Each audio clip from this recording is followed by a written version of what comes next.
Hello everyone! Magandang araw sa inyong lahat and welcome back dito sa ating channel.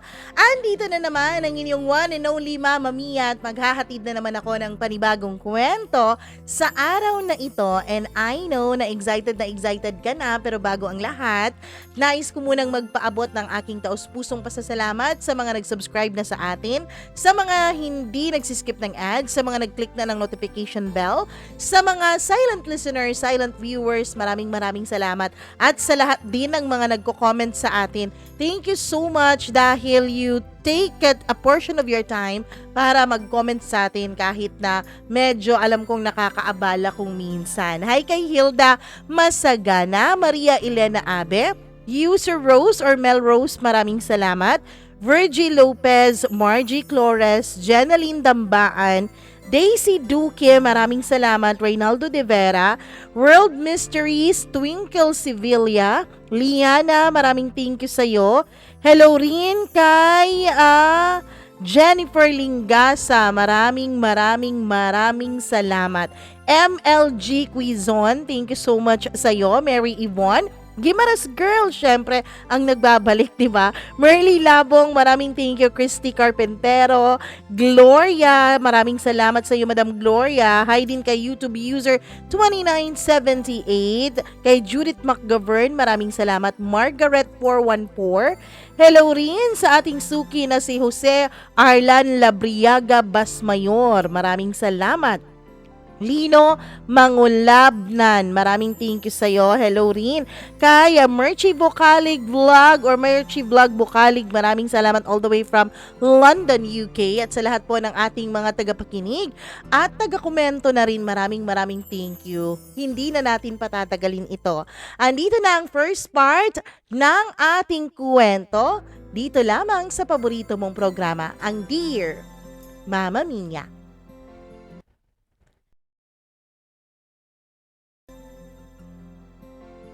Bawat isa sa atin ay may unique na karanasan at nakaraan. Bawat isa rin sa atin ay may natatanging paraan kung paano hinaharap ang laban ng buhay.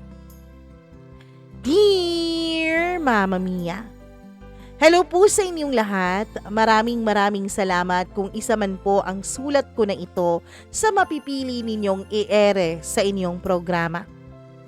Tawagin niyo na lamang ako sa pangalang Precious.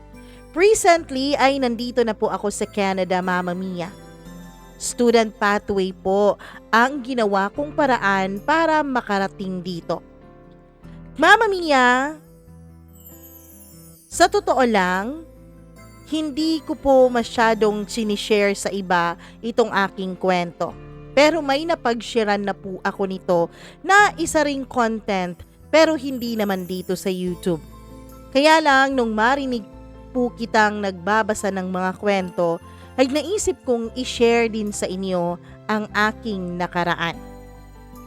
Sa tagapakinig po ako halos araw-araw ay na-encourage din akong mag-share ng sarili kong kwento. Hindi po madali ang aking mga pinagdaanan. Ang dami-dami ko pong mga nakukuhang lessons sa aking mga nakaraan and hopefully, ma-share ko ang mga lessons na to sa iyong mga tagapakinig. Youngest po ako sa 3 magkakapatid. Our eldest is a government employee, same as my parents, na mga empleyado din sa gobyerno. Single pa po ang eldest namin na kuya ko. Ang sumunod naman ay isang babae na nagtatrabaho sa DepEd at sa office po siya na-assign. Mama Mia, married na ang kapatid kong ito. Kaming mga magkakapatid ay makikanya-kanya kaming mga pangarap. Siguro nga dahil bata pa lang kami ay namulat kami na mataas at matayog ang pangarap ng mga magulang namin para sa amin. Mama Mia, ma-mention ko nga lang pala, ang mama ko po ay may lahing foreigner. Kaya medyo gifted kami pagdating sa aming kutis at sa aming ilong. Since then, stricto na talaga ang daddy at kuya ko sa aming dalawa ng ate ko. Lagi kaming tinatawagan araw-araw. hinahatid sundo rin kami sa eskwela kahit nung college na kami. Since elementary, Mama Mia, athletics na talaga ako.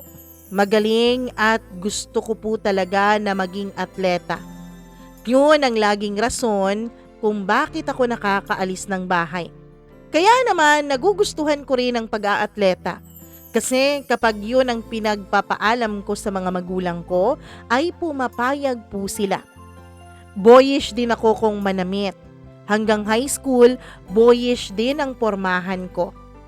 Kaya naman, Mama Mia, kapag may nagkaka-crush sa akin, ay agad ko pong binibigyan ng aking kamao. Hindi ko po gusto ng magkakaroon ng mga crush, Mama Mia. Lalong-lalo na kapag ninonominate ako bilang muse o pinapasali sa mga intramurals. Yun po ang laging sinasuggest sa akin ng mga classmates ko noon nung high school. Pero ayoko talaga. Hindi po ako mahilig mag-heels at mahilig sa mga pambabaing damit. Ping-pong, badminton. Yun ang sports ko since elementary. Mama Mia, sa totoo lang, masasabi ko sa sarili kong magaling ako sa sports na yun. Nakakaabot nga ako ng regional meets eh. Nung high school ay nadagdagan po ang aking sports. Nagkaroon ako ng mga friends na nagpi-frisbee. Pagkatapos, Mama Mia, nung nag-third year na ako ay nagustuhan ko rin ang frisbee hanggang sa nag-college na ako. Tapos may mga kasamahan din ako sa frisbee na ang trip naman ay skateboarding. Kaya ayun, sinubukan ko rin ang skateboarding. Sa totoo lang, marami po akong mga nagiging friends dahil mahilig po akong sumubok sa kung ano-anong uri ng sports. Napaka-extroverted ko pong tao. Hindi po ako pwedeng mapermi sa bahay na walang ginagawa. Supportive din naman ang family ko lalong-lalo na when it comes to sport. Basta ang sabi nila, huwag lang daw akong gumawa ng kung ano-anong mga kalokohan. Mama Mia, may kaya din ng konti ang family ko to support the sports that I like. Kasi sa head office ang papa ko na assign pero sa ibang province siya noon, Mama Mia. Kaya naman, nung mga panahon na yun, dahil hindi namin laging kasama ang daddy namin, ang mami ko na lang ang laging nasa bahay. Si kuya naman ay nag-ride din siya, Mama Mia, dahil napakarami din niyang mga sinalihang grupo doon sa kanyang pagmomotor. Magsi-second year college na ako, year 2014. I was 17 years old that time at wala pa po noong K-12 program. Summer break nung mga panahon na yun.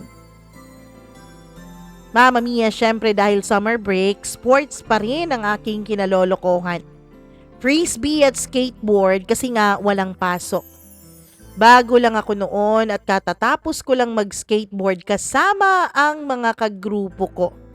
Paminsan-minsan, Mama Mia, kapag naboboard na kami sa skateboarding ay nag-frisbee naman kami. Doon ko po sila nakilala, yung mga nakakaibigan ko sa laro noon na badminton at ping-pong. In-invite ako ng kung ano-anong mga grupo at sumasali din naman ako lalo na kapag tungkol yun sa sports. This time, katatapos lang namin noon mag-skateboarding. Pauwi na sana ako at nag-aantay na ako ng masasakyan kong jeep. Biglang nag-text at tumawag sa akin ang classmate ko nung first year college. Sabi niya, nakita niya raw ang daddy ko sa isang bar, Mama Mia. Kilala nila ang daddy ko dahil lagi nga akong hatid sundo nito mula nung high school. Wala naman sanang problema kung nakita niya sa inuman ng daddy ko. Kaya lang, ang sumunod niyang sinabi ay nagpagulo sa isipan ko. May kasama raw ibang babae ang daddy ko. Binigay niya sa akin ang address ng bar na yon. Medyo malayo sa city yung address. Sinend niya sa akin ang picture ng daddy ko together nung babaeng nakainuman niya. Nakatalikod po ito.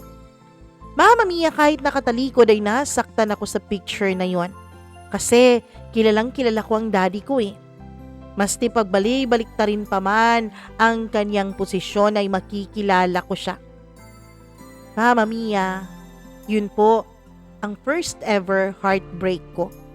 At ang unang nagbigay sa akin noon ay walang iba kundi ang taong dapat po protekta sa akin, ang aking ama. Umiiyak ako noon sa gilid ng daan habang tinitignan ko ang picture na sinend sa akin ng kaklase ko. Naisip ko ang mami. Kung nasaktan ako, pihadong doble ang sakit na mararamdaman ni mami kapag nalaman niya ang kalokohan ng daddy ko.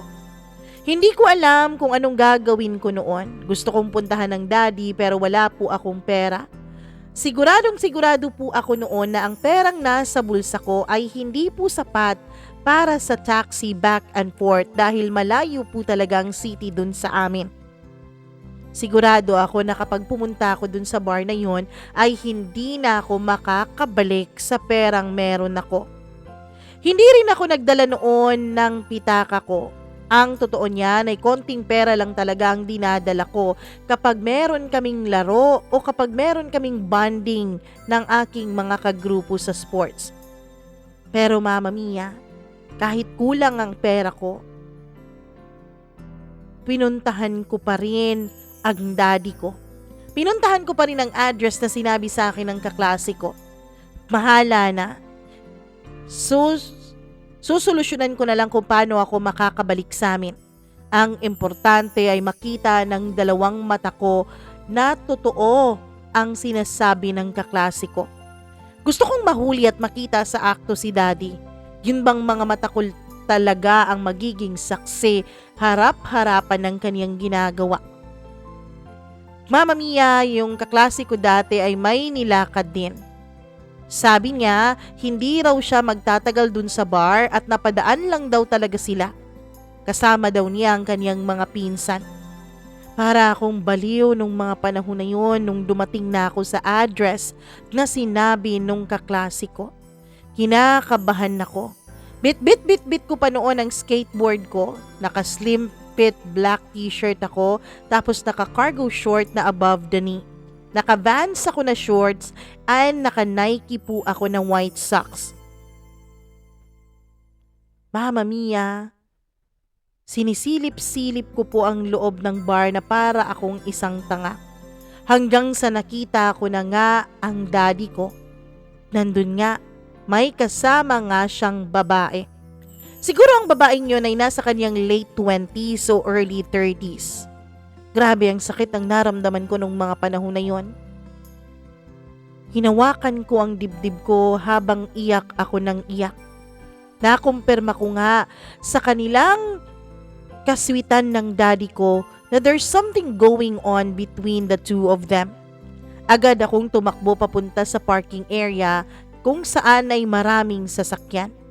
Kasi papalabas na noon ang daddy ko. Nagtago ako sa likod ng mga sasakyan na yon at doon ako umiyak ng umiyak. Yun bang iyak na nilabas ko talaga lahat ng sama ng loob at sakit na nararamdaman ko. Daddy's girl po ako, Mama Mia, kasi nga youngest ako. Kaya masakit na masakit sa akin na nakikitang tinatraidor ng daddy ko ang pamilya namin. Alam kong mas lalong masasaktan ang mami ko kapag nalaman niya ang katotohanan. Sinusuklayan ko po ang buhok ko nung mga panahon na yon gamit ang kamay ko. Kasi iniisip ko kung ano ba talaga ang dapat kong gawin. Alam ko, Mama Mia, hindi na maitsura ang mukha ko nung mga panahon na yon dahil sa sobrang iyak ko. Naghahalo na yata ang sipon at ang mga luha ko. Noong biglang may nagbukas ng window ng sasakyan sa aking harapan. Mama Mia, paiyak na ako noon at umangawa na nung nagulat ako dahil bumukas nga ang window ng isang sasakyan. Nakita ko ang isang lalaki na magkasalubong ang kanyang mga kilay at may inaabot siya sa aking tissue. Yung kanyang balikat ay punong-puno ng tattoo. Mama Mia, kita ko sa itsura niya na mas matanda siya sa akin. Siguro, nasa mga 20 plus na siya at magti-30 na. Siguro kaidaran ng kuya ko since 10 years older naman ang kuya ko kaysa sa akin. Tinanggap ko ang binigay na tissue ni kuya na nasa sasakyan. Thank you, ya. Sabi ko nung inabot ko na ang tissue pero hindi pa rin ako tumitigil sa kakaiyak. Okay lang yan, lalaki lang yan. Makakakita ka pa ng mas babagay sa'yo. Huwag ka nang umiyak dyan, kanina ka pa dyan eh. Lalaki mo mukha mo, sabi ko habang ginagamit na yung tissue, pampahid ng luha at sipon ko. Oh, eto pa oh. Mukhang kulang pa ang tissue na binigay ko sa'yo. Agad niyang inabot sa akin ang isang rolyo ng tissue. Tinanggap ko rin, Mama Mia, at umiyak pa rin ako ng umiyak. Hindi kasi mawala-wala sa isip ko ang ginawang kasalanan ng daddy ko. Uy, tama na yan. Lalaki lang yan.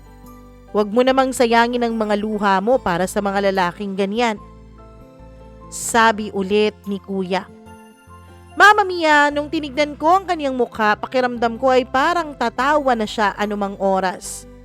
Parang mas lalo pa niya akong ginagalit at pinagtatawanan pa niya ako ng lihim. Sige, tumawa ka, kasi hindi naman ikaw ang nasa posisyon ko. Kaya madali lang sa'yo para pagtawanan ako. Lumingon ako sa may entrance nung bar, Mama Mia, kasi may mga taong lumabas. Tapos nagulat ako dahil sina daddy yun kasama yung babae niya. Dali-dali akong pumasok doon sa sasakyan nung lalaki na nakausap ko at thankfully dahil hindi lock ang kanyang mga pintuan. Uy, ano nangyari sa'yo? Bakit ka pumapasok dito? Shh, kuya, wag kang maingay. Nandyan ang daddy ko sa labas. Please, kuya, pagsarahan mo naman yung bintana ng kotse mo. Mama Mia, ewan ko, hindi naman ako ang may kasalanang ginagawa. Daddy ko naman ang may ginagawa na kababalaghan pero bakit ako ang nataranta nung mga panahon na yon? Tinignan din ng lalaki ang mga lumabas mula doon sa bar pagkatapos ay sinarhan na nga niya yung bintana ng kotse niya. Andyan pa ba sila, kuya? Tanong ko. Andyan pa, papunta sa sasakyan. Sino ba yung kasama ng daddy mo? Yan ba yung mama mo? Umiling-iling ako at umiyak na naman ako dahil naalala ko ang mama ko. Naalala ko ang mami ko. Ah, kaya pala. Kaya ka pala umiiyak. Wala na sila, umalis na. Kuya, pwede ba natin silang sundan? Sige na kuya, please, maawa ka naman sa akin. Siguro may anak ka ring babae, hindi ba? Kung hindi ka maaawa sa akin, maawa ka na lang sa anak mo. Paano kung siya ang nasa sitwasyon ko? Maawa ka kuya, please. Gagawin kong pambayad sa itong skateboard ko. Mahal to. Alam kong magkikita tayo ulit. Kapag nagkita tayo ulit, tutubusin ko sa iyo tong skateboard ko, please. Mama Mia, nagmamakaawa na ako noon sa lalaki. Dahil gusto ko talagang makumpirma kung ibinahay na ba ng daddy ko yung babae niya. Ngumiti lang yung lalaki, Mama Mia. Baliw siguro tong lalaking to. Bakit kanina pa ito nakangiti at nakangisi sa akin? Lumipat ka dun sa likod. Bilisan mo. Huwag ka nang umiiyak-iyak dyan para masundan natin sila agad. Agad-agad akong lumipat, Mama Mia. Tinted ba tong sasakyan mo, kuya? Baka makita ako ni daddy. Salamat ha. Alam mo kuya, pagpalain ka talaga ng Diyos sa pagtulong mong ito sa akin. Ngumiti siya ulit, Mama Mia, tapos hinahawak-hawakan lang ng kamay niya ang kanyang lips samantalang yung isang kamay ay managmaniobra naman ng manibela. Medyo distansya kami na sumusunod kina daddy. May mga ibang sasakyan pang nauna sa amin. Hindi rin naman ako nag-aalala, Mama Mia, sa mukha ko kahit umiiyak na ako nung mga panahon na yon. Kasi nga, wala naman akong nilalagay na kahit na anong makeup dahil hindi naman ako mahilig sa ganon. Halagang Johnson's baby powder lang po ang mukha ko. At yung lips ko, lip gloss ka, wala. Habang sumusunod kami sa kotse ni Daddy, Mama Mia, ay biglang nagtanong yung lalaki kung ano ang pangalan ko. Tricia, kuya. Sabi ko na nagsisinungaling sa kanya. Tumango-tango lang siya. Ilang taon ka na? 17 po. Yun po ang tamang sinabi ko sa kanya dahil 17 pa naman talaga ako nung panahon na yon. Ang bata mo pa pala. Hindi halata dahil matangkad ka tapos malaking bulas ka rin. Dalagang-dalaga ka na tignan. Ang dami pa niyang tanong sa akin dahil mukhang humahaba nga ang biyahe namin sa kakasunod kina Daddy. Hanggang sa biglang lumiko ang sasakyan ni Daddy sa isang lodge, Mama Mia. Pero patuloy lang ang pagpapatakbo ni Kuya sa kanyang sasakyan. Kuya, sandali. Nalagpasan na natin sila. Andun sina Daddy, oh. Sabi ko sabay turo sa likuran ng nadaanan naming sasakyan ni Daddy. Susunod ka pa ba doon? Mukhang papasok sila sa lodge eh. Lodge? Ano yan, Kuya? Wala po akong kaalam-alam kung ano ang bagay na yon, Mama Mia. Lodging house! Pinupuntahan ng mga taong nagpapalabas ng init ng kanilang katawan. Mama Mia. Kumamot pa siya noon sa ulo niya at tumawa dahil pakiramdam niya ay inosente ako. Ha? Sigurado ka ba, Kuya? Yun yung lugar na yon? Sigurado ako. Tapos dahil pumasok sila doon, alangan namang magdasal sila sa loob, di ba? Doon na nga ako nang hina. Umiyak na naman ako ng umiyak. Si Kuya naman ay kamot lang ng kamot sa kanyang ulo habang tinitignan ako. San ba kita pwedeng ihatid? Iuuwi na kita. Ayoko pang umuwi, Kuya. Ang sakit-sakit ng dibdib ko. Gusto kong uminom.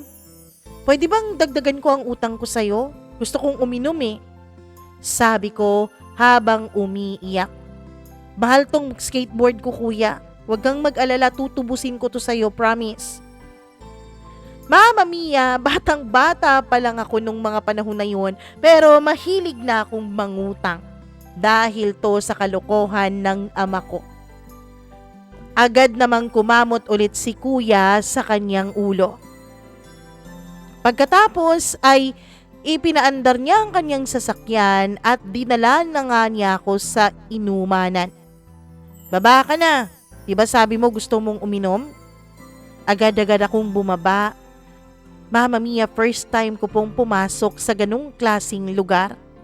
Grabe, kung saan-saan dumadating at tumatama ang mata ko. Tinitignan ko ang paligid ko. Umupo si Kuya at sumunod din naman ako sa kanya. Anong gusto mong inumin? Sabi niya sabay tingin sa akin. Magkaharap kami nung mga panahon na ito. Gusto ko yung nakakalasing. Ano nga? Ang dami-daming nakakalasing dito. Tigilan mo nga yung pag-iyak-iyak mo. Baka sabihin ng mga tao dito, inaano kita dyan. Iinom ka ba, Kuya? Kung anong iinumin mo, yun din ang gusto ko. Sabi ko, Mama Mia, habang pinupunasan ang mukha ko. Iinom ako, ikaw lang, hindi ako. Sasamahan lang kita dyan sa dinaramdam mo ngayon. Thank you, Kuya, ha? Alam mo, pagpapalain ka talaga ng Diyos ng ilang milyong beses sa pagtulong mo na to sa akin. Mama Mia, wala na sa isip ko nung mga panahon na yon na estranghero pala itong sinamahan ko.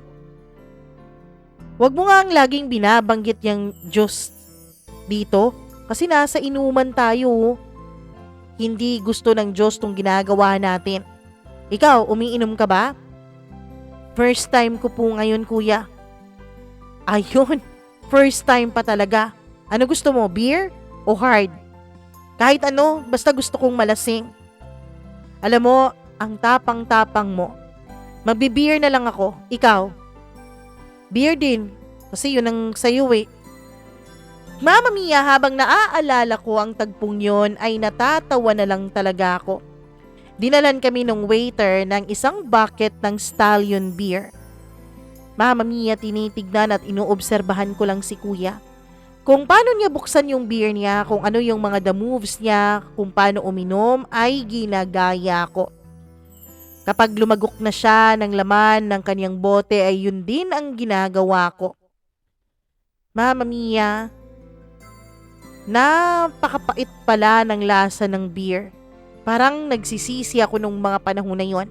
Hindi maipinta ang mukha ko habang umiinom habang si kuya ay tawang-tawa naman habang nakatingin sa akin. Ang pait pala nito. Anong sikreto mo? Bakit hindi pumapangit yung mukha mo? Hindi kang umingiwi habang umiinom ka, kuya. Tawa pa rin siya ng tawa. Alam mo, gumamit ka nga ng baso. Huwag kang gumaya sa akin na tumutungga ng diretso sa bote. Agad akong nagpakuha ng baso dun sa waiter at ginamit ko nga yun, Mamma Mia. Kada inom ko, alam kong pumapangit ang itsura ko at nasisira nga ang mukha ko. Kasi napakapait talaga. Hanggang sa konti na lang para maubos ko ang isang bote ng stallion. Si kuya ay parang nakakatatlong bote na nung mga panahon na yon. Nag-aaral ka pa ba? Opo, second year college. Magsi-second year, I mean. Tumango-tango lamang siya habang sumasagot ako sa mga tanong niya. Yeah, parang nahihilo ako at parang nasusuka ako. Ayan. Yan talaga ang nangyayari ang tapang-tapang mo pa kanina. Halika na, iuuwi na kita. Sandali lang, kuya. Akmang tatayo ako, Mamma Mia, pero mukhang hindi ko kayang tumayo. Pakiramdam ko ay parang lumindol ang buo kong paligid.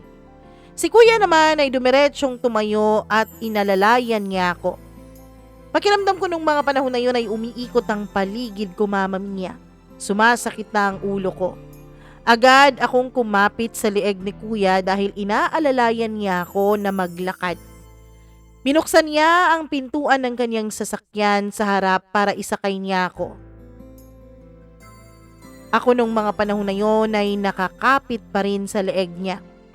Ang lapit-lapit na ng mukha namin sa isa't isa. Nagkatitigan kaming dalawa. Tinignan ko yung lips niya, Mamma Mia. At sa hindi ko maipaliwanag na dahilan ay bigla ko na lang siyang hinalikan.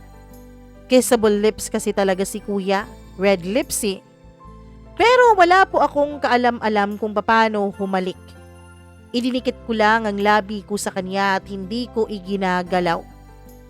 Mamma Mia, nakakapit pa rin ang mga kamay ko noon sa kanyang lieg habang magkadikit ang aming mga labi.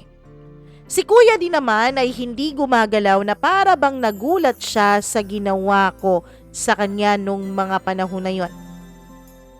Hanggang sa bumitaw na ako sa pagkakalapat ng mga labi namin sa isa't isa. At nung tinignan ko si kuya ay nakangiti lamang ito. Buti pa yung lips mo, kuya, masarap yung lasa kesa sa beer. Sabi ko. Nakakalandi pala kapag umiinom ka ng beer, Mamma Mia. Tumawa lang ako nung mga panahon na yon pero si kuya ay nawala ang ngiti sa kaniyang mga labi. Naging poker face po siya. Pumasok ka na nga. Binuksan niya ulit ang pintuan sa front seat at pinapasok niya ako. Pagkatapos ay sinarhan niya yon at pumasok din siya dun sa may driver's side. Mamma Mia, nung nakapasok na siya ay umiyak na naman ako. Alam mo, punasan mo na nga yung mukha mo, sabi niya at may inabot na naman siya sa aking tissue. Pinasandal niya ako sa upuan, sumanlal naman ako at umiiyak habang pinupunasan ko ang mukha ko. Kumuha rin ako ng tissue, Mamma Mia. Pagkatapos ay isinilid ko ang kamay ko sa aking suot-suot nung mga panahon na yon at pinunasan ko ang aking dibdib. Pati na ang aking mga cocomelon ay pinunasan ko na rin. Kasi pawis na pawis ito siguro nga dahil dun sa alak na ininom ko. Mamma Mia, habang ginagawa ko yon, pakiramdam ko ay walang lakas ang aking mga kamay. Biglang uminit ang aking pakiramdam. Iba pala talaga kapag nakainom ka. Parang ang init-init sa pakiramdam kahit naka-on naman ang aircon ng sasakyan ni kuya. Tinignan ko si kuya. Dali-dali naman niyang inilingon ang kaniyang paningin sa daan at inayos ang kaniyang pagkakaupo. "Ang init, kuya," sabi ko. "Anong ang init? Naka-aircon tayo. Alam mo, pulang-pula ka na. Pati nga dibdib mo, pulang-pula na eh. Pati ang lieg mo." Mama Mia, may lahi talaga kaming mistisa. Kapag naiinitan ako ng konti, ay agad po akong namumula. And by this time, alam ko, kapag nakakainom ako, namumula din pala ako. Nagmana ang kutis ko sa mami ko. Kaya naman, siguro Mama Mia, init na init ako dahil mabilis mamula ang aking kutis. Napakainit talaga, kuya eh. Lumapit ako sa kanya pagkatapos ay niyakap ko siya ng mahigpit. "Kuya, thank you talaga sa pagsama mo sa akin ha. Salamat talaga." Tinignan ko siya at nakita kong humihinga siya ng malalim. "Ikaw ang first kiss ko, kuya. Pwede bang turuan mo ako? Kasi hindi ako marunong eh." Mama Mia, alam ko pa ang mga sinasabi ko pero ewan ko kung bakit hindi ko mapigil-pigilan ang labi ko sa pagsasalita nung mga panahon na yon. Tinignan ako ni kuya. Nakayakap pa rin ako sa kanya at nakatingala. Matangkad kasi talaga siyang lalaki. Matangkad din naman ako pero sadyang matangkad talaga si kuya. "Lasing ka na, tumigil ka nga." "Anong lasing? Sinong lasing? Hindi ako lasing ano?" Hinawakan ko ulit ang kanyang mukha, pagkatapos ay hinalikan ko ulit siya. Hindi pa rin siya kumikilos sa halik ko.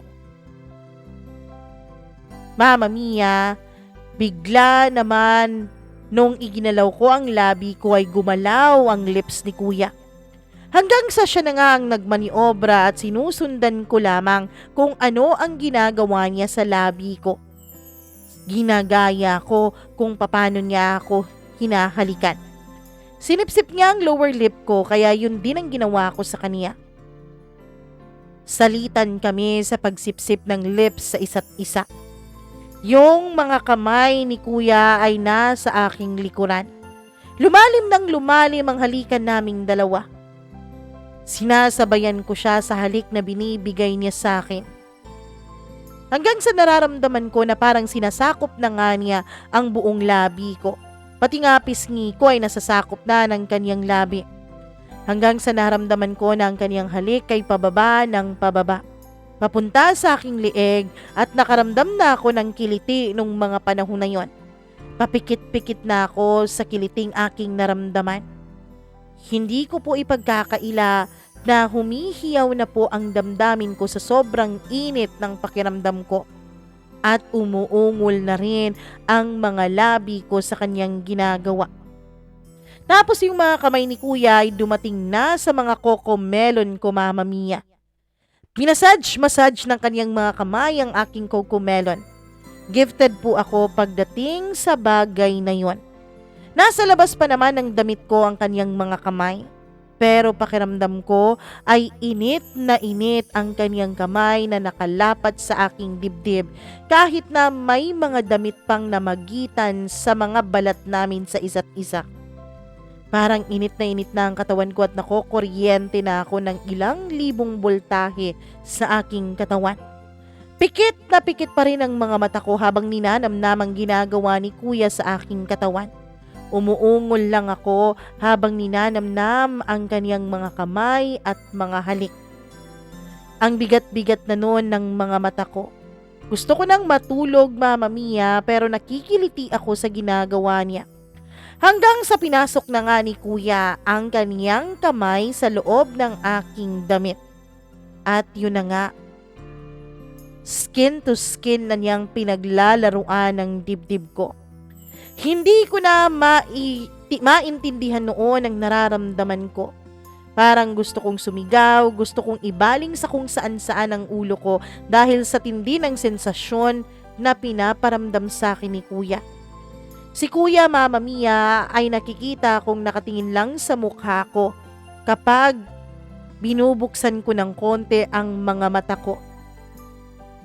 Sarap na sarap ako sa kanyang ginagawa. Pakiramdam ko ay parang naiihi ako na ewan. Hindi ko maintindihan. Hanggang sa tinanggal na nga niya ang pang-itaas kong suot. Pagkatapos ay pinagpala na rin ng kanyang labi ang aking mga dibdib. Mama mia, dun ako nakahawak sa ulo ni kuya. Pagkatapos ay sinasabunutan ko siya palapit sa akin na para bang iningungudgud ko pa mas lalo ang kanyang ulo sa aking dibdib. Noong mga panahon na yon ay wala na akong pakialam kung may makarinig man sa aming dalawa. Lumalakas na ang boses ko habang umuungol. Nagulat ako, Mama Mia. Nagulat ako nung angkinin ng kaniyang mga labi ang aking dibdib. Ang sarap-sarap pala nun. Hindi pala scam yung sinasabi ng mga librong nababasa ko o yung mga nakikita ko sa mga movies. Nung mga panahon na yon, ay naramdaman ko ang sobrang kiliti. Pagkatapos noon ay pati mga kamay ko ay hindi na rin mapakali. Pinagalaw ko na rin ang mga kamay ko sa katawan ni kuya. Pati rin yung kamay niya ay hindi rin mapakali habang yung kanyang labi ay nasa dibdib ko. Iba talaga ang epekto ng stallion. Nakakapanghina, nakakalandi. Tumutugon ako sa ginagawa niya. Mama Mia, napakagaling ng mga kamay ni kuya. Humahalik na naman siya ulit sa akin, sa aking mga labi habang yung mga kamay niya ay pinaglakbay niya sa buo kong katawan. Nakapikit pa rin ako nitong mga panahon na to pero paminsan-minsan ay ibinubukas ko ang aking mga mata. Hanggang sa nagising na lamang ako. Masakit na masakit ang ulo ko. Tinignan ko si kuya sa driver's side, Mama Mia. Si kuya naman ay nakasandal lang sa kanyang upuan at nakapikit. Bubuksan ko sana ang pintuan ng kanyang sasakyan. "Oh, saan ka pupunta?" Sabi niya sabay hawak ng kamay ko. "Uuwi na ako, kuya. Ihahatid na kita." Umayos ako sa aking pagkakaupo. "Anong oras na ba?" tanong ko. "Mag-aalas 11 na." "Ano? Naku, iuwi mo na ako, kuya. Mapapagalitan talaga ako ngayon." Kinakabahan ako nung mga panahon na yon dahil first time na ganun kagabi ako kung umuwi. "Okay lang ba pakiramdam mo? Hindi ka na ba nahihilo?" "Nauuhaw ako, kuya, pero okay lang ako." Agad niya akong inabutan ng bottled water. "Salamat, kuya, ha? Oh, saan kita ihahatid?" At sinabi ko sa kanya ang address ko. "Ituro mo na lang kung saan tayo liliko, ha, dahil hindi ako magaling dito sa lugar na to eh. Hindi ako maalam dito." Tahimik lamang kaming dalawa habang bumabiyahe. Mama Mia, ako ay iniisip ko ang mga pangyayari. Oo, wala namang tuluyang nangyari sa amin pero kung tutuusin ay konti na lang talaga ang kulang at nabasag na nga ang pagkababae ko. Napamura ako noon sa sarili ko. Siguro kung hindi ako nakatulog habang may nangyayari sa aming dalawa ay baka tuluyan na nga niya akong naangkin. Hindi ako makatingin ng diretso kay kuya dahil nahihiya ako sa ginawa naming dalawa. Siyempre alam ko naman na ako ang nag-initiate kung bakit nangyari yon. First time kong experience yun lahat, Mama Mia. First kiss at first sa lahat-lahat ng bagay. Dyan na lang po ako sa may kanto, kuya." "Sigurado ka ba? Bakit ayaw mo? Pwede naman kitang ipasok dun sa loob." "Wag na, kuya." Mama Mia, akmang bubuksan ko na ulit ang pintuan ng kanyang kotse nung pinigilan ulit ako ng kamay niya. Bigyan mo ako ng cellphone number mo, Trish." "Bakit, kuya?" Naisip ko noon na baka gusto pa niyang dugtungan ang nangyari sa aming dalawa. Pero medyo nahilaw ako nung narinig ko ang sagot niya. "Paano mo tutubusin tong skateboard mo?" "Ay, oo nga pala." Kaya ayun, Mama Mia. Kinuha ko ang cellphone niya at nag-type nagtatype ako ng number na hindi naman akin. Wala akong na-memorize na number, Mama Mia. Hindi ko rin memorize ang number ko at empty na rin ang cellphone ko nung mga panahon na yon. Nakakahiya naman kung numero ng mami ko ang ibigay ko sa kanya, di ba? At baka na malaman pa niya ang ginawa namin ni Kuya kani-kanina lamang. Nakakahiya. Kaya ayun, Mama Mia, nagpasalamat ako sa kanya. Salamat Kuya. Diyos na ang bahalang. Oh, ayan ka na naman. Pwede ba wag mo nang paulit-ulitin na isali ang Diyos sa usapan natin? Sabi niya habang nakangiti sa akin. Doon ko napansin na may pagkachinito pala si Kuya. Bigla niya akong hinila, Mama Mia, pagkatapos ay hinalikan niya ako sa labi. Nagulat ako. Tatawag ako sa iyo ha, mag-ingat ka papunta sa inyo. Huwag ka nang umiyak. Tango lamang ang sinabi ko, sabay baba ng kanyang kotse at nagpasalamat at nagbabay na. Dali-dali akong naglakad papasok ng daan sa may kanto, Mama Mia. As in para akong tumatakbo nung mga panahon na yon. Narinig ko pa ang pag-andar ng kanyang sasakyan na para bang papasok dun sa kantong pinasukan ko. Kaya naman ang ginawa ko ay tumalon ako dun sa may mga malalaking tanim sa gilid ng daan at nagtago ako. Grabe talaga ang yuko ko nung mga panahon na yon. Dahil nga natakot ako, Mama Mia, at nahiya ako sa pinaggagawa ko. At hindi nga ako nagkamali. Pumasok nga sa daan na yon ang kanyang sasakyan.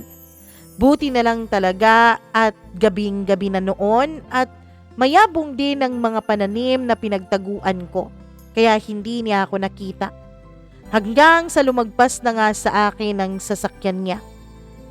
Nagantay pa ako ng ilang minuto, Mama Mia. Pero biglang bumalik yung kanyang sasakyan nung papalabas na ako ng kanto. Kaya bumalik ako sa pagkakatago ko. Kinagat pa ako ng mga langgam nung mga panahon na yon pero tiniis ko. Ilang minuto din ang inantay ko hanggang sa wala na nga akong marinig na ingay ng sasakyan. Dahan-dahan akong naglakad palabas ng kanto. Pagkatapos naglakad na ako pauwi sa amin nung masilip kong wala na nga talagang sasakyan niya. Mama Mia, malayo pa mula doon sa pinagbabaan ko ang bahay namin. Sinadya ko talaga yon para hindi niya malaman kung saan ako nakatira. Mga 3 blocks away pa. 12:00 na ng madaling araw nung dumating ako ng bahay namin. Dahil mahaba-haba nga ang nilakad ko. Buti na lang at itong mga panahon na to ay medyo safe pa po sa lugar namin.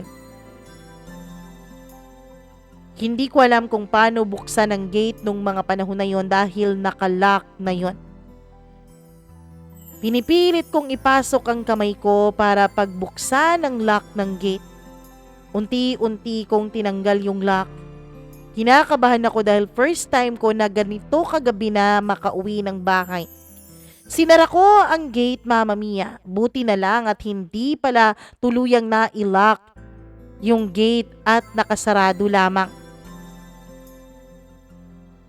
Mama Mia, bubuksan ko na sana ang front door nung bigla itong bumukas at si Mami ang bumungad sa akin. Pagkakita ko kay Mami ay agad kong naalala ang mga nangyari kanina. Agad akong umiyak at yumakap sa kanya. Mixed emotions ako nung mga panahon na yon. Umiyak ako dahil kinabahan ako kasi nga gabing-gabi na akong umuwi. Pagkatapos, umiyak din ako dahil sa ginawa ng daddy ko sa pamilya namin. Lalong-lalo na kay Mami. Mami, sorry. Sorry, Mi. Sabi ko sa pagitan ng aking pag-iyak. O, saan ka galing? Bakit ang tagal mong umuwi? Buti na lang at wala dito ang daddy mo at saka kuya mo. Kanina pa ako tawag ng tawag sa'yo pero hindi ko naman makontak yung number mo. Alam mo bang kinabahan na ako? Buti na lang talaga at hindi ako tumawag sa daddy mo at hindi ko nasabing hindi ka pa nakakauwi. Inantay na lang kita. Sorry Mami, nalobat kasi yung cellphone ko eh. Mi, sorry ha. Sorry kung natagalan ako sa pag-uwi kasi sumama pa ako sa mga kaibigan ko sa Frisbee. Nag-hangout sila. Sinubukan ko lang namang sumama sa kanila. Tinignan ako ng maigi ni Mami. Pagkatapos ay parang inamoy-amoy niya ako na para siyang isang aso. Bakit amoy alak ka, anak? Sinubukan ko lang namang uminom kanina, Mi. Kaya natagalan ako ng pag-uwi dahil nakatulog ako. First time ko kasing makainom eh. Kaya ang bilis ko lang din malasing. Inantay ng mga kaibigan ko na magising ako kaya matagal din silang nakauwi. Sorry, Mi ha. Sorry talaga. Alam mo anak, mabutit wala dito ang daddy mo. At wala pa rin ang kuya mo dahil kapag nagkataon na nandito sila, alam mo kung anong aabutin mo. Huwag kang magbiro ng ganyan ha. Huwag kang umuwi ng ganitong oras na ng gabi. Tapos, anak naman, huwag ka munang pumasok dyan sa mga inuman-inuman na yan. Wala ka pa sa saktong gulang mo. Wala akong problema kung gumala ka. Wala akong problema kung susubukan mo ang mga nai-experience ng mga katulad mong kabataan. Pero sana anak, maging maingat ka. Sige na, umakyat ka na doon. Thank you, Mi. Hindi na talaga mauulit, promise. I love you, Mi. Sige na.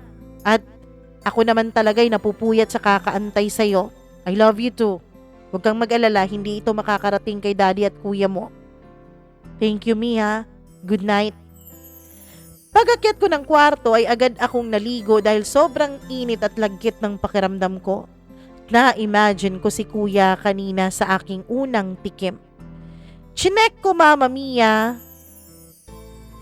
ang aking katawan kasi first time ko ngang na-experience yung mga ganon. Pero wala lang namang nangyari. Yung aking boobs ay okay pa naman, tapos okay pa naman ang pagkababae ko.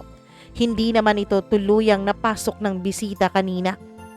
Inimagine ko na lang ang mukha ni kuya. Napakagwapo niya.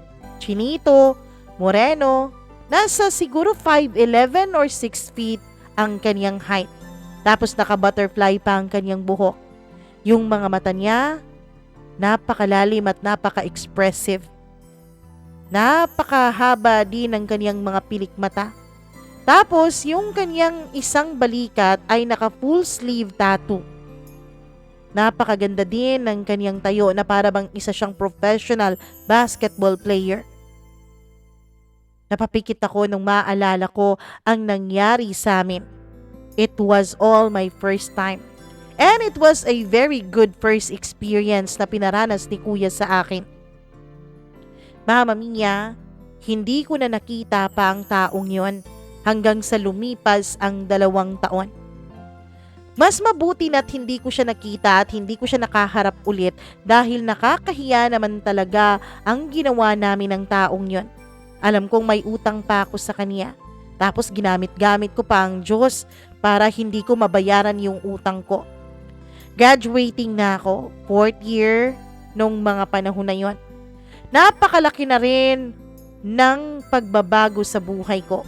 Kung dati wala akong kahit na anong bisyo, very polite and very sporty, very simple, very boyish, nagbago ang lahat ng yun. Ngayon ay puno na ako ng mga kalokohan. Nagpapasexy na ako ng damit, napakarami ko na ring bisyo. For the go na ako sa kahit na anong bisyo. For the rebellious era na ang mama nyo. Mama Mia, nagkaroon na rin ako ng boyfriend. First boyfriend but not my first kiss and not my first touch. Right after 2 years ago, nung mga panahon na yon, Mama Mia, nung nakita at nahuli ko ang daddy ko na may kasamang ibang babae, ay nagbago na ang paningin ko sa aking sarili. Naging rebellious akong anak. I wanted to be a bad daughter para magbigay ng sakit ng ulo sa daddy ko. Mama Mia, yun ang silbi revenge ko sa ginawa niya sa mommy ko. As for my mom, hindi ko alam kung alam ba niya. They never share their problem as our parents. Hindi ko na rin sinubukan pang sabihin kay mommy o kay kuya man ang tungkol sa nakita ko at nalaman ko. dahil ayokong ako ang maging dahilan para mas lalong masira ang pamilya namin. Mas okay na siguro na sarili ko na lang ang sisirain ko kesa sa buong pamilya talaga namin. Mama Mia, I felt so guilty. Everyday ko pong daladala yung nalaman ko tungkol sa daddy ko at nakaka-guilty yon. Medyo lumayo din ang loob ko kay daddy ko at nawala din ang pagmamahal na nararamdaman ko sa kanya. Pakiramdam ko galit na lang ang nangingibabaw sa akin para sa ama ko. Kaya ayun, I diverted my attention into being a rebellious daughter. Lalo pa akong naging rebellious nung nagkaroon ako ng 2 best friends na ang aarte din naman. Iba ang kanilang kurso pero may mga minor subjects kami na magkakaklase kaming 3. Sila ang nagturo sa akin kung paano manamit ng sobrang sexy. Kasi nagagalit sila kapag nagsusuot ako ng mga panlalaking suot. Lagi kaming laman ng mga ukay-ukay at sila ang pumipili ng pang-OOTD ko. Lalo na kapag pumupunta kami sa bar at nagba-bar hopping kami. Silang dalawang nagturo sa akin kung paano maglagay ng makeup. Mama Mia, mas lalo pa akong naging rebellious as time passes by. Simula 2nd year college up to this time na 4th year na ako. Lagi po talagang umiinit ang ulo ng daddy ko sa akin, pati na rin ng kuya ko. Sabi pa ng kuya ko, ako daw ang black sheep of the family.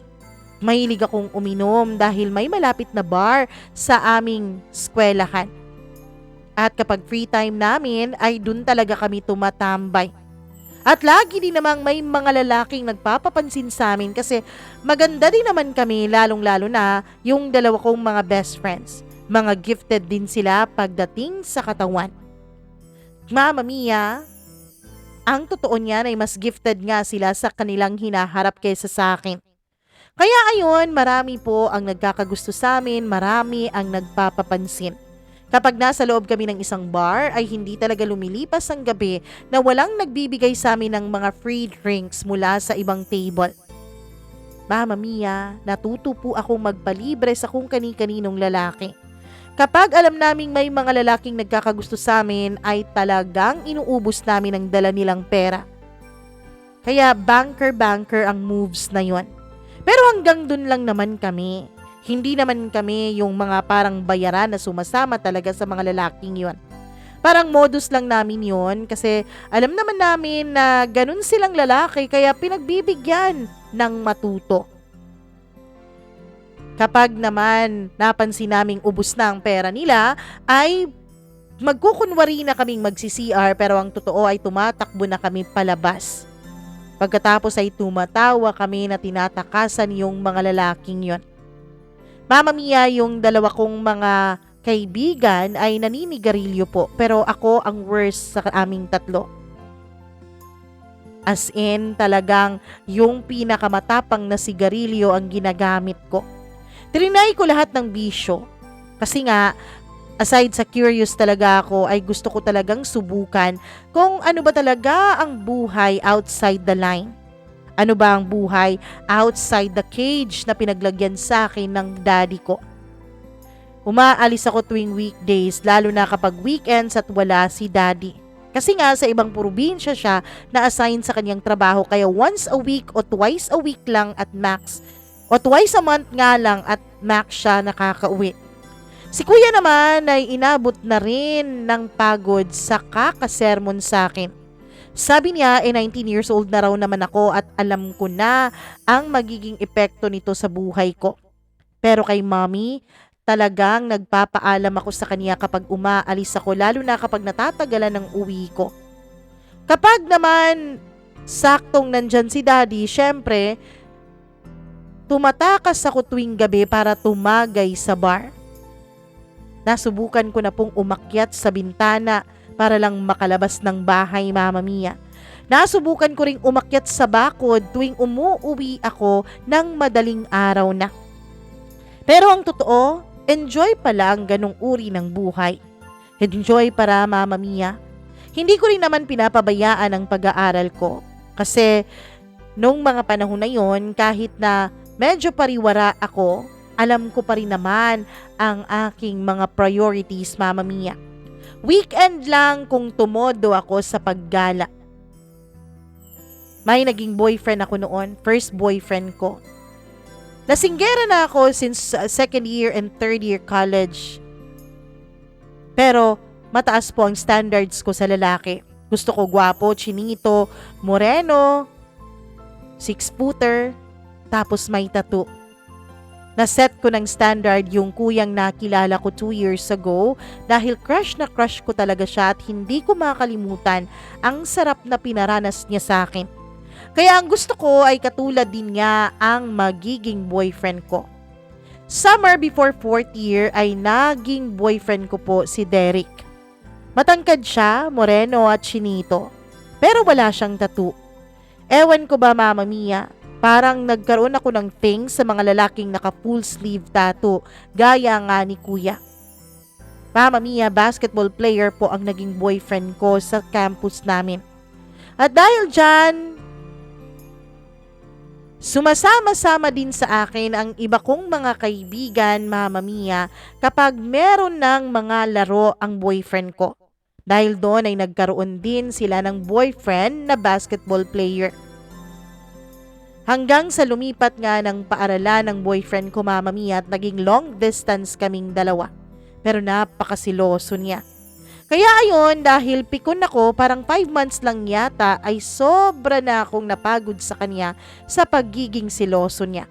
Lahat na lang ng bagay ay pinagseselosan. Mama Mia, kahit naman ako ay pariwara, hindi naman po ako kaladkaring babae. Pati mga lalaki na mga classmates ko pinagseselosan niya.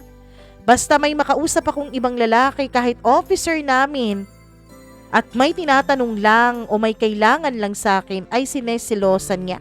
Hindi na rin niya ako pinapasali sa mga competition tuwing intramurals. Lalo na kahit yung pagsayaw-sayaw ko ay pinigilan niya. Nagulat na lang ako, Mama Mia, nung hindi ako nagpaalam sa kanya na sasali ako sa activity sa school nung sinabi ng classmate ko na nandun ang boyfriend ko. Mama Mia, dali-dali akong lumabas at nagulat nga ako dahil nandun siya. Hindi ko alam kung matutuwa ba ako o malulungkot. Kasi alam kong hindi ko ma-enjoy ang last entrance ko sa college kasi nandun siya. Paglapit ko sa kanya ay agad niya akong hinila papunta sa labas. Galit na galit ang mukha niya at nanlilisik pa ang mga mata niya. Para siyang nakaangkin sa akin nung mga panahon na yon. Pagdating namin sa labas, nasa may sidewalk kami at malapit sa mga sidewalk vendors. Nag-aaway kami nung mga panahon na yon. Dahil nga nakita niya na lumalapit-lapit daw ako sa lalaki doon. Mama Mia, sinabi kong bakla naman yung nilapitan ko kasi nga bakla yun, nakaklase namin. Pero hindi talaga siya naniwala. Pati nga yung nagbibenta ng candy at mani, Mama Mia, ay gulat na gulat. Dahil bigla niya akong hinampas. Tapos, Mama Mia, hinawakan pa niya ng madiin ang braso ko. Buti na lang at siya namang pagdating ng dalawa kong best friends. Agad nila akong hinila at agad nilang tinulak yung boyfriend ko. Sinigawan pa nila ito at minura-mura. Ako naman ay gulat na gulat sa mga pangyayari at hindi talaga ako handa na ganun pala ang ugali ng boyfriend kong si Derek. Umiyak na lang ako nung makita ko sila. Nung makita ko rin ang pasa na nandito sa braso ko. Agad nila akong dinala sa school clinic. Tinanong ako ng nurse doon pero sabi ko natamaan lamang ng bola kanina sa laro. Galit na galit ang dalawa kong kaibigan, Mama Mia, kung bakit daw ako pumapayag na ginaganon-ganon lang ako ng boyfriend ko. Iyak ako ng iyak nung mga panahon na yon dahil hindi nga ako handa na ganun pala si Derek. Violente pala siya, Mama Mia. Sabi nila, dapat daw hindi ako pumapayag na ginaganon-ganon ako. Pero sabi ko, okay lang na manakit, basta wag lang kumabit. Natahimik sila sa naging sagot ko. Pero ilang sandali pa ay halos batukan na nila ako, Mama Mia. Ang boba-boba ko raw. Ewan ko, minahal ko rin kasi yun si Derek eh. Kasi nga, umabot din naman ng 5 months ang relationship namin. At dahil nga sa nangyari ay nag-inuman kaming tatlo ng mga kaibigan ko para maibsan ang sakit na aking nararamdaman. Minahal ko ang boyfriend ko, kahit ganun siya kaseloso. Pumunta kami sa boarding house ng isa kong best friend, Mama Mia, na malapit lang sa school. Nag-boarding house po siya kasi taga-probinsya sila. Yun ang ginagawa naming tambayan para mag-brainstorming ng aming mga kalokohan. Doon din kami nag-change outfit kapag may tagay session kami. Doon nila ako mini-make-upan at binibihisan. Ako kasi ang bunso sa aming tatlo. Silang dalawa ay ahead sa akin ng 2 years, Mama Mia. Tawagin na lang natin sila sa pangalang Jo and Jai. Habang nagbibihis kami at pumipili ng maisusuot namin kasi plano naming mag-bar noon, ay tinitignan nila ako ng mabuti. Sigurado ka ba talagang mag-iinuman tayo ngayon? May pasaka oh. Eto na lang suotin mo, bagay na bagay sa'yo. Sabi niya at inaabot sa akin ng isang leather na skirt. Yun bang skirt na may short sa loob? Para naman akong rider in tandem yan eh. Parang kita ata ang puwitan ko dyan kapag yan ang isunuot ko. Sige na, okay lang naman yan eh. Bagay naman sa'yo. Tsaka nakalimutan mo na ba ang ating motto ha? Hanggang tingin lang naman sila. Maglaway sila at magpatigas, wala tayong pakialam. Tumawa kaming tatlo dun sa motto na yun, Mama Mia. Yun talaga ang motto naming magkakaibigan. Hindi kami nagpapagalaw pero syempre, hindi rin namin tinatago ang mga biyayang ipinagkaloob sa amin ng Diyos. Mama Mia, mahal na mahal ako ng dalawa kong kaibigan na to. Para akong bunsong kapatid nila. Pinasuot nila ako ng halter na black crop top tapos yung leather nga na mini skirt. Nag-flat sandal din ako ng black. Mahilig talaga ako sa black. Gusto ko nga lahat ng t-shirt, lahat ng isusuot ko ay black. Gusto ko nga mag-t-shirt na lang nung mga panahon na yon kasi nga may pasa ako sa balikat pero sabi nila ay kailangan ko raw magpa-sexy. Hiwalayan ko na raw ang boyfriend ko na yon dahil marami pa naman raw magkakandara pa sa akin. At nung tignan ko nga ang cellphone ko nung nabanggit nila ang boyfriend ko ay ang dami-dami na niyang text and call sa akin. Pero hindi ko ito pinapansin. Kinulot din nila ang buhok ko. Nilagyan nila ako ng light makeup at nilagyan nila ng red lipstick ang lips ko.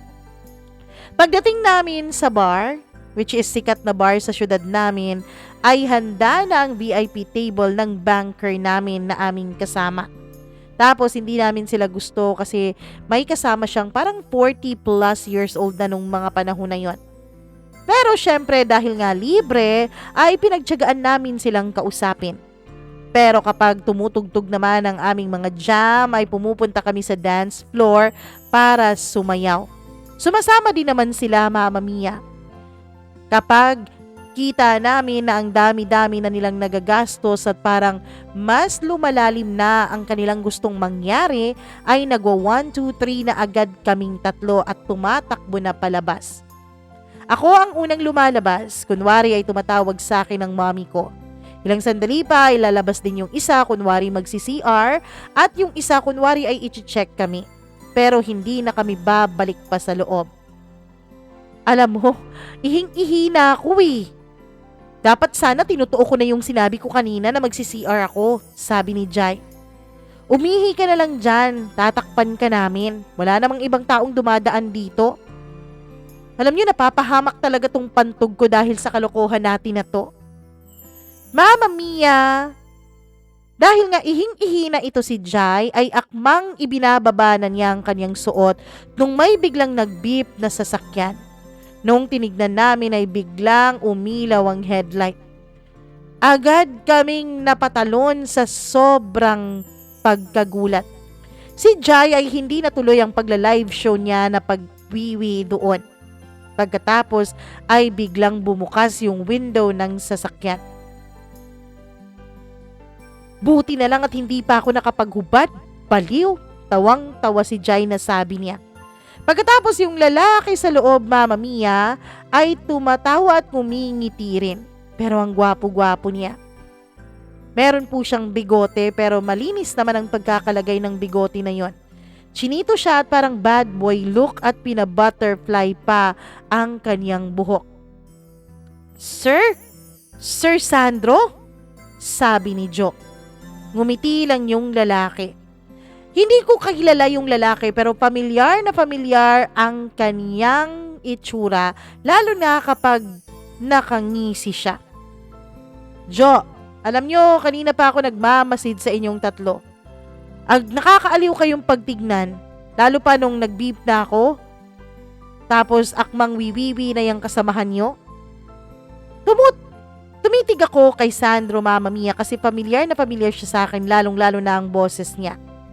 Sinulyapan din naman ako ni Sandro. Pero matalas ang mga mata niyang sumulyap sa akin na para bang may ginawa akong kasalanan sa kanya. Kaya ayon, lumingon ako sa kabilang side dahil napaka-intimidating ng pagkakatitig niya sa akin. Kinuha ko na lang ang yosi sa loob ng bag ko at naglakad ako papalayo para magyosi. Sir, mga BFF ko nga pala, si Jai at saka yun, si Precious. Mama Mia, nagulat ako dahil yun ang tinawag sa akin ni Jo. Tinignan ko siya ng masama. Ay, joke lang pala, si Nicole yan. Yan kasi ang pinapatawag ko sa kanila, lalo na kapag merong mga ibang lalaki. Ayoko talagang nalalaman nila ang totoo kong pangalan. Tumango-tango lang si Sandro, Mama Mia. Guys, si Sir Sandro nga pala, VIP client namin dun sa opisina kung saan ako nag-OJT. Oh, saan kayo pupunta? Bakit tumatakbo kayo palabas? Sir, nasa loob kasi kami kanina, nagsha-shot, tapos hindi na namin nagustuhan yung mga nakakasabayan namin kaya ayun, tumakas kami. Umiling-iling si Sandro, Mama Mia, tapos nakangisi na naman ulit. Hindi ko agad nakita yung kaniyang braso kasi nga nakababa siya noon sa kaniyang sasakyan. Mama Mia, napakatangkad niya, napakalaki din ng kaniyang katawan tapos moreno pa siya. Naisip ko na may naaalala talaga akong tao sa kanya. Pero hindi ko alam at hindi ako sigurado kung siya ba talaga yon dahil sa pagkakataong ito ay medyo mahaba po ang bigote niya. Which is bagay na bagay naman sa kanya dahil napaka-manly niyang tignan. Tapos yung kuya na una kong nakita 2 years ago ay clean looking yung mukha. Oh, saan kayo pupunta? Uuwi na ba kayo? Uuwi, sir? Ang bata-bata pa ng gabi, sabi ni Jo. Sarap pa sanang uminom kasi medyo nabitin kami dun sa loob. Oo nga, sir. Mukhang dry pa tong aming mga lalamunan. Umiling-iling lamang ako habang nakatingin at nakikinig sa kanila. Alam ko talaga ang galawan ng dalawa kong mga kaibigang ito. Nagpaparinig na naman para magkaroon na naman ng ibang banker. Hindi talaga nadala ang mga ito. May mga kasama na ako dyan sa loob ng bar. Kararating ko lang din kasi. Pwede ko rin naman kayong i-treat sa loob. Pero hindi ako sasabay sa inyo kasi may mga nakausap na ako na kasabayan ko ngayon. Sa ibang table na lang kayo, kung gusto nyo. Sige sir, okay sir, gusto namin yan. Thank you sir, sabi naman ni Jai. Hulog ka talaga ng langit sir, sabi ko naman. Pina-joke ko lang yon, Mama Mia, pero tinignan din ako ulit ng masama ni Sandro na para bang hindi niya nagustuhan ang sinabi ko. Pagpapalain na ba na ako ng Diyos dahil dito? Sabi niya tapos ngumiti na parang may meaning sa akin. Mama Mia, joke lang naman yun pero parang dinadamay pa niya ang Diyos. Tumawa na lang kaming tatlo. Pagkatapos ay lumapit ako sa kanila dahil tapos na akong magyosi. Tinignan ulit ako ni Sandro. Ano yung nandyan sa mukha mo? Lumingon sina Jai at Jo sa akin. Ah, yan sir. Ano kasi, inano yan ng lalaki niya kanina. Yan nga ang rason kung bakit kami umiinom ngayon. Na bugbog aber na yan kanina eh. Ano? Napakawalang kwenta namang lalaki yan. Nang bubugbog ng babae. Kaya nga sir, sinabihan namin yan na hiwalayan na yung lalaking yun. Baliw yun. Sabi naman ni Jo na bumalik ang galit dun kay Derek.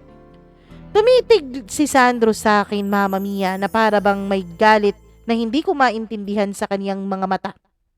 Tumahimik nga kayo, parang ako yung naka-target lock na pagtripan nyo ngayong gabi ah. Mama Mia, lagi pa ring sumisermon sa akin ng dalawa kong kaibigan, lalo na kapag pinag-uusapan namin ng boyfriend ko. Pumasok kami sa kabilang bar at mas maingay at mas masaya ang bar na napasukan namin. Medyo mamahalin ang bar na yon. Si Sandro ay pumunta dun sa kanyang mga kasama at kinuha na lang niya kami ng table at maiinom namin. Nang hard kami nung mga time na yon dahil nakakahingal namang inumin ng beer. Mabait itong si Sandro, kaya +10 siya sa langit. In-enjoy na lang naming tatlong magkakaibigan ang aming free shot. Free na nga eh, kaya in-enjoy namin at sumasayaw din kami sa may dance floor. Mama Mia, nung mga panahon na yon ay enjoy na enjoy ako. Hindi na rin naman kami binalikan ni Sandro dahil nasa loob sila ng VIP area which is sa itaas ng bar. Pero sinabihan na niya yung waiter, Mama Mia, na siya ang magbabayad ng mga iinumin namin. Bumalik kami sa aming upuan matapos naming sumayaw. Nag-enjoy kaming tatlo.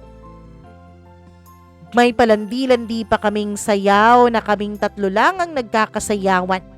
Pagkatapos ay may lumapit sa amin na isang grupo ng kalalakihan.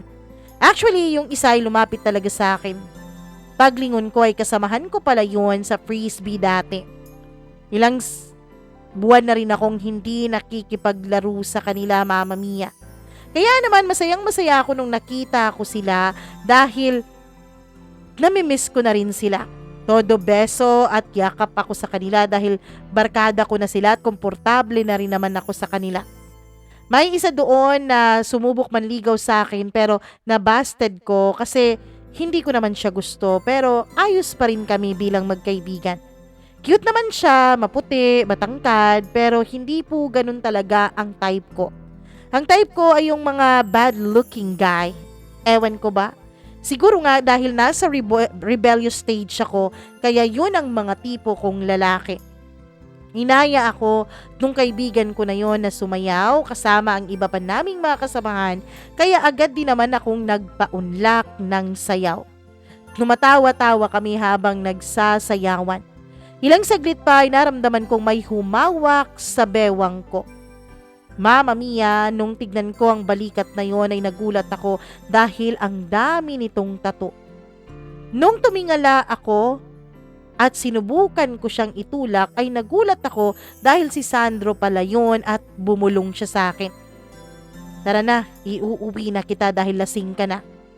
Aangal sana yung kaibigan ko na nanligaw sa akin dati dahil akala niya hindi ko kakilala si Sandro. Pero sabi ko sa kanila na pinsan ko yon. Nagbeso na lang kami ng mga kaibigan ko at nagbabay ako sa kanila. Humarap ako kay Sandro. Tumaas ang kilay ko sa kaniyang harapan at tinitigan ko siya ng mabuti. Hawak-hawak pa rin niya ang bewang ko. Nakangisi siya sa akin, Mama Mia. Bigla ay nag-grind agad ako sa harapan niya. Medyo lasing na kasi ako nung mga panahon na yon. Kasi nga, bet ko naman talaga si Sandro, kaya ayun, nag-grind talaga ako ng mabuti at maganda sa kanya. Hindi naman tumalabang kalandian ko dahil agad niya akong hinila papunta sa table namin. Uwi na ba kayo? Ihahatid ko na kayo. Sabi niya na ang tinitignan ay ang dalawa kong kaibigan. Pumayag din naman kami na ihatid kami ni Sandro, Mama Mia. Kasi nga malayo pa yung sa amin. At wala na kaming masasakyan pang jeep nung mga panahon na yon. Si Jai ang unang inihatid dahil malapit lang ang bar na yon sa kaniyang boarding house. And then si Jo. Precious, Nicole! Mama Mia, nagulat na lamang ako dahil bigla niyang nasabi ang tunay kong pangalan. Tumango lamang ako. Medyo inaantok na kasi ako noon at nawala sa isip ko na natawag na niya ako sa tunay kong pangalan. Sir Sandro, thank you ha. Please, ingatan mo tong si Precious, Nicole. Maraming salamat talaga. Mama Mia, na full name pa talaga ang banggit ni Jo sa pangalan ko. Tumango lang naman si Sandro. Pagkatapos noon, ay pinalipat ako ni Sandro sa harapan. Lalo na nung naihatid na namin si Jai. Lumipat din naman ako, Mama Mia, at sinabi ko sa kanya ang address ko. Alam mo, at layo-layo na nang pupuntahan mo. Siguro galit na sa'yo ngayon ang daddy mo, Trisha. Sabi niya habang nagdadrive. Agad kong ibinukang mga mata ko, Mama Mia. Bakit alam niya ang codename na yon? Trisha kasi ang ginagamit kong pangalan, lalo na kapag ang tipo ko ay isang beses lang kaming magkikita nung lalaki. Way back high school, yun na talaga ang gamit ko. Ano? Anong daddy? Diba, sabi mo, nagagalit ang daddy at ang kuya mo kapag natatagalan ka sa pag-uwi, Trisha? Binalik-balik niya ang pangalan na yun, Mama Mia. Bakit alam mo ang pangalan mo? Bakit alam mo ang pangalan na yan? Hindi mo ba ako natatandaan, Trisha? Bakit nga binabalik-balik mo ang pangalan na yan? Wala akong maalala. Sino ka ba? Kilala mo ba ako? Anong gusto mong kainin? Manlilibre ka ba? Sir? Sir? Bakit sir ang tawag mo sa akin? Saan tayo?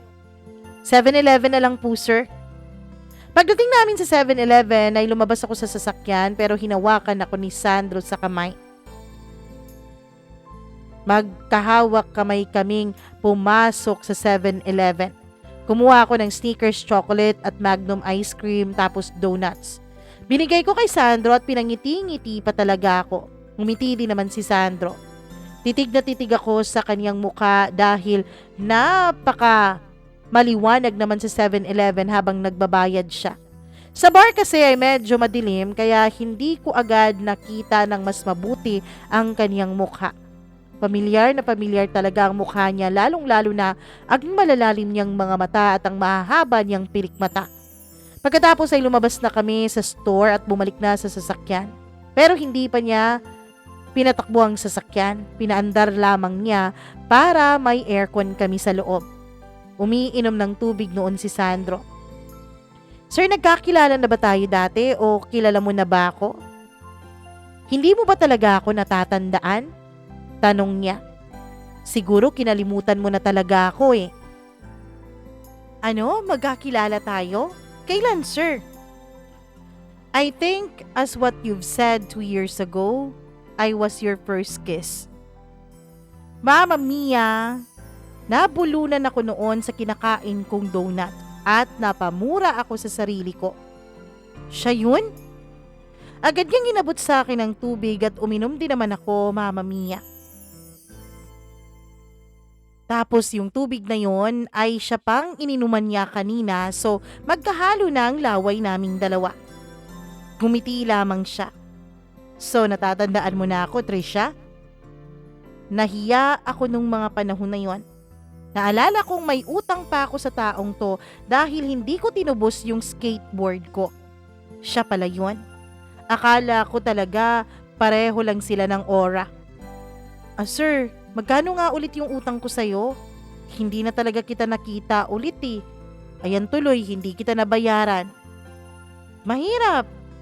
Mahirap talaga dahil hindi mo naman makikita ang taong ayaw magpakita, di ba? Hindi mo talaga ako makikita kasi niloko mo lang ako. Napamura ulit ako pagkatapos ay uminom ulit ako ng tubig kasi pakiramdam ko noon, Mama Mia, ay parang init na init ako. Pero sa sobrang pagkagulat ay yung tubig ay lumabas sa ilong ko. Napaubo tuloy ako. Dahan-dahan lang sa pag-inom. Halatang guilty ka, Trisha eh. Grabe talaga ang panloloko mo sa akin, no? Naloko ako ng isang 17 years old dati. Sabi niya habang umiiling-iling pa at nakangiti. Ako nung mga panahon na yon ay natatawa na rin sa itsura niya. Mula sa pangalan, sa address, sa phone number. Grabe talagang batang to. Kahit sinabi pa niya na ako ang first niya sa lahat, baka pati yun kasinungalingan. Mama Mia, agad kong hinampas ang balikat niya. Totoo yun sir, ano?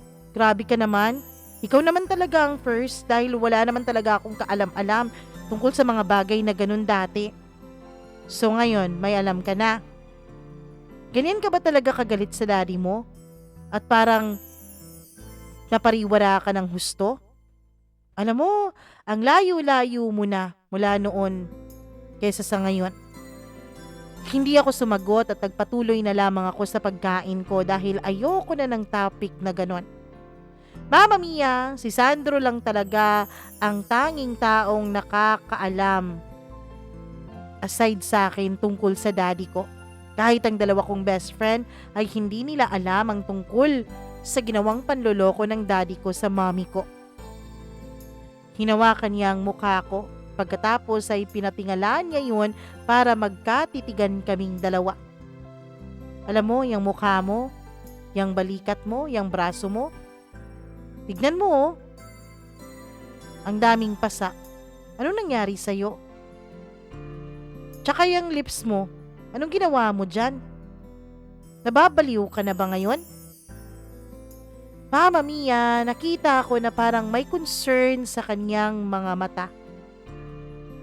Biglang nagtubig ang mga mata ko kasi nagulat ako sa boses niya eh. Parang galit siya. Natouch ako kasi may ibang taong nagalit kasi nga nagkikare sa akin. Hindi ko na talaga napigilan na tuluyan ng tumulo ang mga luha sa mga mata ko. Alam mo, every time na lang na magkasama tayo, umiiyak ka talaga. Agad kong pinahid ang mga luha ko. Hiwalayan mo na yung boyfriend mo. Bigyan mo naman ng importansya yung sarili mo. Para ka namang hindi nagpapahalaga sa sarili. Tignan mo nga yung suot mo. Kitang-kita na ang mga hindi dapat nakikita dyan. Hindi ka ba nilalamig? Tapos kung makasayaw ka kanina sa bar, kung kani-kanino ka na lang nakaharap. Tapos yung sayaw mo, para kang dancer sa isang club. Alam mo, yang lalaki mo, kapag nalaman kong hindi mo yan hiniwalayan, gugulpihin ko yan. Para namang kilala mo siya. Napakadali lang nakilalanin yun, ano? Kilala ko si Joe, remember? So ano, hihiwalayan mo ba o hindi? Hindi ako sumagot at tumingin lamang ako sa labas. Bakit ayaw mong sumagot? Hihiwalayan mo ba o hindi? Hihiwalayan na nga. Ngumiti siya ng nakakaloko. Good. Pagkatapos ay inabot niya ang cellphone niya sa akin. Type your number. Yung tamang numero ha. Huwag mo na akong bigyan ng numero na matanda ang sasagot. Alam mo bang napahiya ako dahil sa kabaliwan mong yun? Tumawa ako, Mama Mia. Kung ano-ano lang naman ang number na na-type ko, meron palang sumagot nung tumawag siya. Habang tinatype ko ang number ko, ay sinabi kong, totoo ba talaga na may matandang sumagot sa tawag mo? Alam mo sa ngayon, hindi mo na ako maluloko. Kasi may kilala na akong kakilala mo eh. Tapos ngayon, alam mo bang pinuntahan pa kita doon dati? Tapos sabi nila wala silang kakilalang Trisha doon. Tumawa ako ng labis, Mama Mia. Ewan ko, may naramdaman akong kilig dahil hinanap pala niya ako. Baka hinanap ka lang niya para mabayaran mo na ang utang mo. Sabi naman ng kontrabidang bahagi ng utak ko noon. Bakit? Bakit ka pumunta doon? Ano, maniningil ka na ba ng utang ko? Gusto lang kitang makita, hindi yung utang mo. Kinilig ako, Mama Mia. Siya ang sinet ko bilang standard ng isang lalaking gusto ko, lalo na sa pisikal na itsura. Siya ang ultimate crush ko. Siya rin ang first ko, first kalandian. Dinayal niya agad ang number ko at nung marinig niya na nagring ang cellphone ko ay nagsalita siya. Good. Hatid na kita. Bakit hindi ka na natatakot ngayong umuwi ng 10 oras ng gabi? Talagang nagre-rebelde ka na ng mabuti ngayon ha? People change, sir. Alam mo, tigilan mo na nga yung pagsisir mo sa akin. Bakit? Anong gusto mo itawag ko sa'yo, kuya? Tawagin mo na lang ako kahit na ano. Huwag lang yung dalawa. Tito. Sabi ko sabay tawa. Pati rin yan, wag. May Patricia ka pang nalalaman. Hindi naman pala yun ang totoo mong pangalan, ha? Hatid mo na ako, Sandro. Busy ka dyan sa pagtutrowback mo. Pass is pass, ano? Dapat kalimutan na natin yun. Nagtagpo ang mga kilay niya sa aking sinabi. Agad niyang hinawakan ang braso ko na may pasa at agad niya itong hinalikan. Tumitig siya sa akin. Lumapit ang mukha niya sa mukha ko. Mama Mia, nanigas ako nung mga panahon na yon. Kinalimutan mo na ba to? Pwes, ipapaalala ko sa'yo. Dahil ako, hindi ko makalimutan kahit 2 taon na ang lumipas ang nangyari sa ating dalawa. Pagkatapos, Mama Mia, ay agad niya akong hinalikan ng smack. Inatras ko noon ang mukha ko dahil medyo masakit pa ang sugat ko na nasa lips ko dahil nga sa pagkakatulak sa akin ng ex ko. Boyfriend pala. Pero pinalapit niya ulit ang mukha ko sa kanya. Hindi ko na napaghandaan pa ang susunod niyang ginawa. Bigla niyang dinilaan ang sugat sa lips ko. Mama Mia, parang nalaglag ang panty ko nung mga panahon na yon. Dahan-dahan niya akong hinalikan. Siyempre dahil marunong na ako, ay tumugon na ako sa mga halik na yon. Hindi katulad 2 years ago na yung kissing scene namin ay wala pa akong kaalam-alam. Diyan lang naman ang halik niya para hindi masaktan yung sugat sa lips ko. Hanggang sa hinawakan na niya ang leeg ko, Mama Mia. Nakakapag-init yung paghawak niya sa leeg ko. Lumabas yung kalandian ko at dalang-dala na ako sa mainit naming eksena na yon. Lalo na nung bumaba na ang halik niya sa leeg ko. Ganito yun dati, oh. Ito ang dahilan kung bakit napaungol ako. Pag-aalala ko sa nangyari sa amin. Tapos yung kamay niya ay pinagapang niya papasok sa suot kong halter top. Bigla niyang na-unlock at na-unhook ang bra ko. In just 1 second, parang expert na expert siya pagdating sa bagay na yon.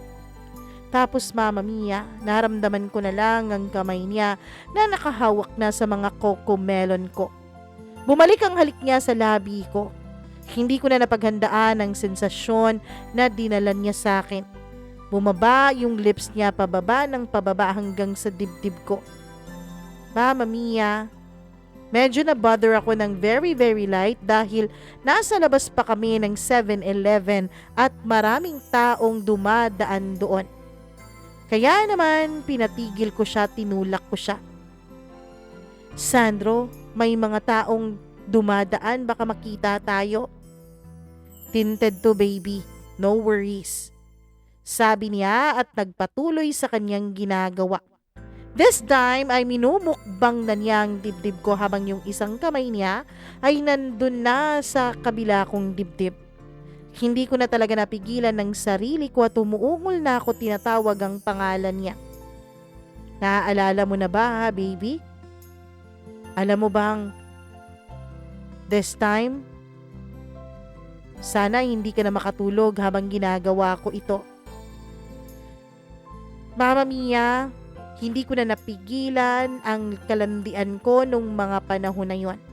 Lalo pat para sa pandinig ko ay parang ang buo-buo ng boses niya, parang ang lalim-lalim. Yun bang boses ng isang sikat na DJ sa radyo na nakaka-turn on talaga.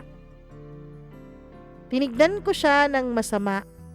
Hindi talaga ako handa sa mga nangyari pero nakangiti lang siya sa akin. Tapos, yung kamay niya ay sinuot niya ulit sa damit ko. Pagkatapos ay nilak at binalik niya sa dating pwesto ang suot kong bra. Napakagaling niyang magtanggal at magbalik ng bra. Halatang halata na nakamasteral siya sa kursong yon. Nagalit ako dahil naisip ko kung sino-sino sigurong babae ang mga nagawan niya ng ganon. Kaya siya naging expert sa pag-a-unhook at pagre-rehook ng bra.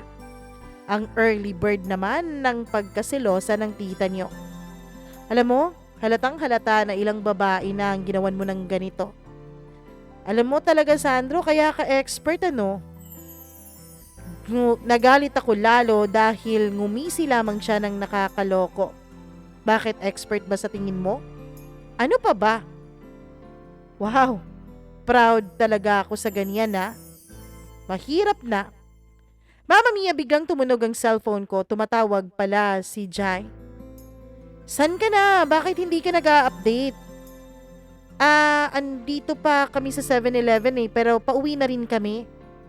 Okay, akala ko kung anong nangyari sa'yo dahil hindi ka na nag-a-update Parang special ang treatment sa'yo ni Sir Sandro, no? Ikaw lang ang dinala niya sa 7-Eleven, hindi man lang kami sinali.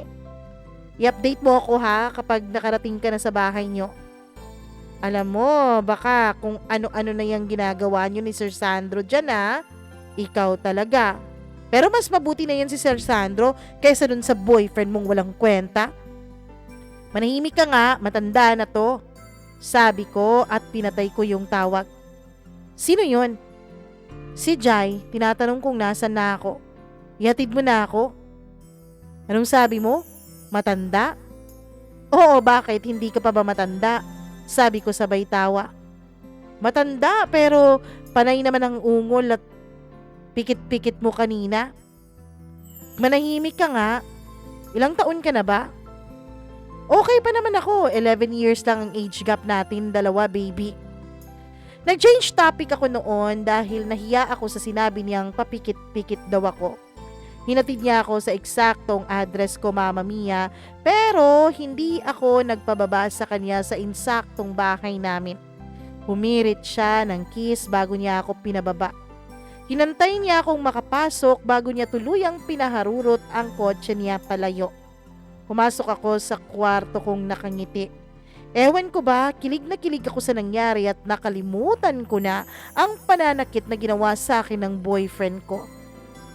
Hindi ko alam kung hanggang saan ako dadalhin ng nararamdaman kong ito para kay Sandro.